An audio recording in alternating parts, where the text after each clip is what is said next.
Hello everybody, Josie here. So I'm going to be doing a standalone book review for this book over here, A Danger to Herself and Others by Elisa Scheinmal. And the reason I want to do a bit of a standalone is because this book really kind of took me by surprise. It is a YA book, and I thought it was just going to be kind of a straight up YA thriller. And what I got was actually so much more than that. And this review is going to have some mild kind of spoilerish elements, or maybe even some major spoilerish elements. So if you don't want to know too much about the book, or if you don't want the book spoiled, I'll give you kind of the synopsis and then I'll go into more of my thoughts, and I'll tell you when I'm going to get to the spoiler part. So synopsis of this book is, you've got Hannah Gold. She is 17, yeah, she's 17 years old.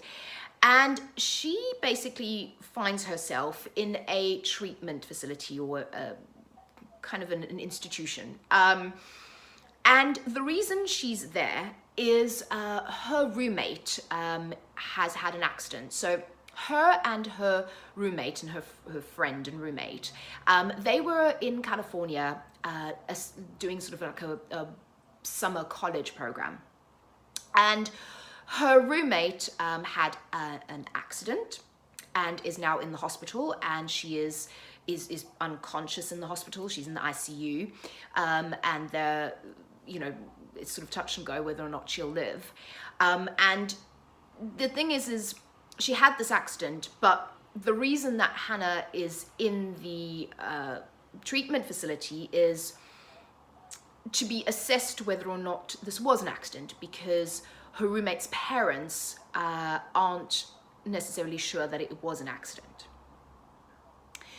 So you have that kind of narrative. So I guess that was where I thought kind of the spoilerish part came in, not the spoilerish, the thriller part came in terms of, what really happened to the roommate. Is Hannah guilty? Then you have another aspect. So this is on the back of the book, so this isn't a kind of spoiler. So Hannah is in this treatment facility, and then it says, but then she's assigned a new roommate. At first, Lucy is the perfect project to keep Hannah's focus of all she's missing at home. But Lucy may be the one person who can make Hannah confront the secrets she's avoiding and the dangerous games that landed her in confinement in the first place. And again, I thought, oh, this is interesting. So we've got another kind of female character in here.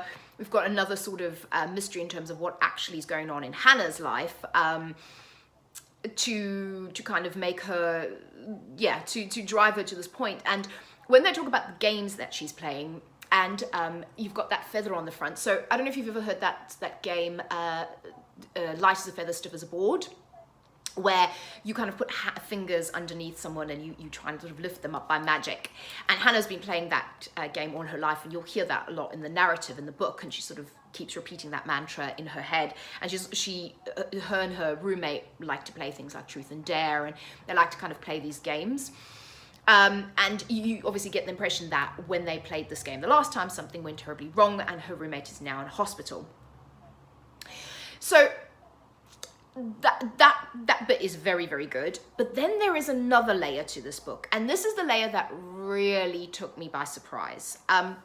And I will say, if you do not want to know, and I recommend you don't, so if you don't want to know kind of what that other layer is, please switch off now. I'm going to drop the book. Just go away. Go away and read it. I recommend it. It's really, really good. Yes. And just trigger warning for mental health, because we know Hannah is in a treatment facility to be assessed. So there is trigger warning for that. But I'm going to talk about this layer that I didn't see coming and I didn't expect, because I really want to talk about it and I think it's really interesting. So if you don't want to know about it, just know that I gave this book sort of 4.5 stars. I really enjoyed it. I definitely recommend reading it. But yeah, spoiler alert coming. So, okay.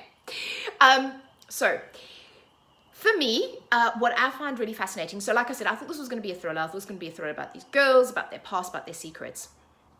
What we find out about Hannah is that she is actually mentally ill. She's under psychosis, and she is seeing things, and she's hearing voices. And that really took me by surprise. I found that a really interesting twist, something that I hadn't necessarily seen before. The only other book that I can think of is Girl Interrupted, which is just one of my favorites, but it's a totally different kind of premise and setup for that one. So what I found so fascinating about this is the discussion around kind of mental health as well, also liability. So the idea that when you are under psychosis, when you are seeing things, when you're hearing voices, you're obviously not responsible, or you not perceived responsible for what you do and your actions. So there's a part where Hannah's being assessed by the psychiatrist, and they discover that she has psychosis. They discover that they put on antipsychotics, and they discover that she's been seeing people, that she's been hearing voices, and she kind of repeats the sort of voice in her head, just a little push, just a little push. And she wonders if she heard that voice, and she did actually, because what happened was her roommate was out on the ledge and she fell. And you obviously questioning whether or not did she fall or did Hannah push her. And then this idea of, was it willful? Was she in charge of her faculties? Her doctor argues when they go in front of a judge, no, because she was under psychosis, she wouldn't have known what she was doing. You know, it's not her. Found that all really, really interesting, really fascinating. That took a really interesting turn. And then also in terms of perception versus reality, what is real in your head, what is really real, you know, because you see it, because you perceive that, is that your reality? I found that fascinating. The ending of the book is fascinating as well. Hannah is under a lot of pressure. She's an only child. Her family, her parents are very rich. They've kind of taken her all over the world. When she was a child, they've always treated her very much as an adult. And there is that question mark around, was the way she was raised and the expectation that was put on her to be very mature, to be very adult from a very young age, has that contributed to what her mental state or her psychotic break? And her parents sort of left her in hotel rooms by herself. She's kind of, in the beginning, she's very proud of the fact that her parents always called her kind of like an adult from kind of the word go, left her alone in her own hotel rooms when she was a little child, really treated her as an adult, gave her adult food. You get the impression she was never really left to be a child. And there's this thing where she does remember it at the end, and she sort of says to her mom, you know, you left me alone in these hotel rooms, and I remember being really scared. And her mother was like, well, that wasn't, are you trying to blame me now?